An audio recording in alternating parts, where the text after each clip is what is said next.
Всем привет! Сегодня расскажу про способы получения кинетической энергии в моде Create. Рассмотрим множество способов получения кинетической энергии. Первый способ – ручной, при помощи вентиля или рукоятки. Также для получения информации нам могут быть полезны следующие механизмы. Спидометр для получения информации о скорости вращения, стрессометр для получения информации о запасе энергии и инженерные очки для отображения информации с прошлых двух механизмов. Сначала рассмотрим ручной способ получения кинетической энергии. К первой шестеренке подключим вентиль, а к второй рукоятку. При помощи ПКМ мы можем вращать шестеренку и получать энергию. Рукоятка вырабатывает чуть больше энергии, чем вентиль. Далее рассмотрим водяную мельницу. Для нее нам потребуется водяное колесо и вода. Теперь построим водяную мельницу. Зубья колеса обязательно должны быть расположены в противоположную сторону течению воды. Так водяное колесо будет работать более эффективно. Также может быть любое количество водяных колес. Теперь подключим вал к нашей водяной мельнице. К валу подключим вертикальную коробку передач. И поставим спидометр и стрессометр.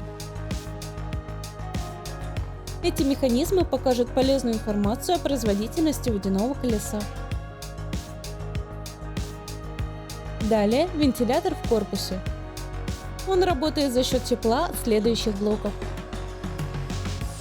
Магмовый блок, адский камень, костер и лава. Сделаем производство кинетической энергии на 4 источниках тепла.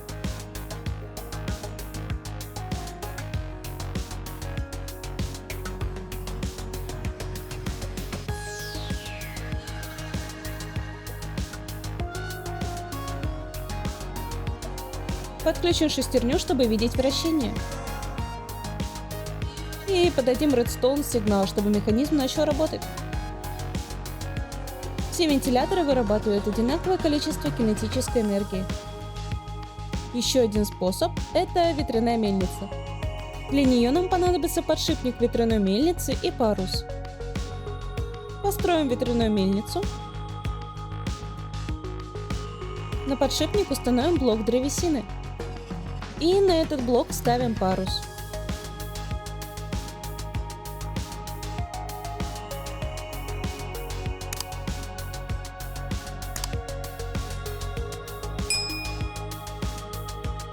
Чем больше парусов, тем лучше. 8 таких парусов дают скорость в 1 оборот.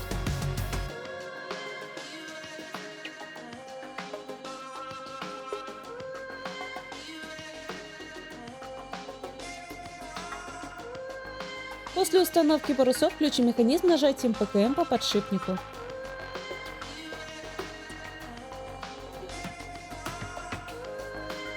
Ну и подключим спидометр и стрессометр.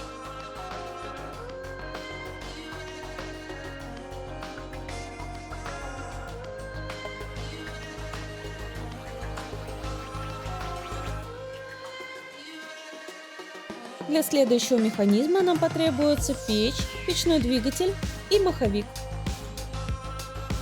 Также вместо печи можно использовать горелку необработанных веществ.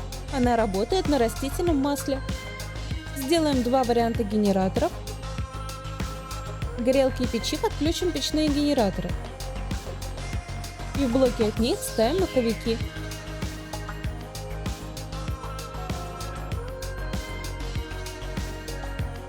В печь положим какие-нибудь ресурсы для переплавки.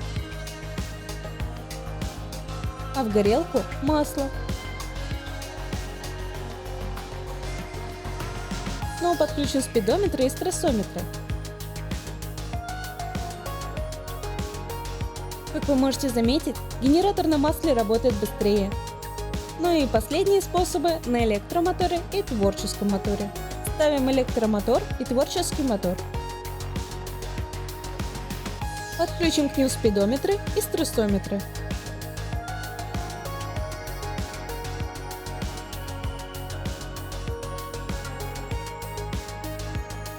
Также электромотор подключим к энергии.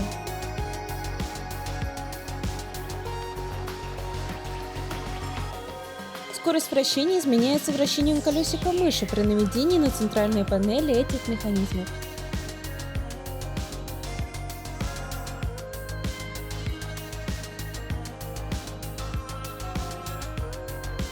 Ну вот и все. Всем спасибо за просмотр. Ждем вас на наших серверах.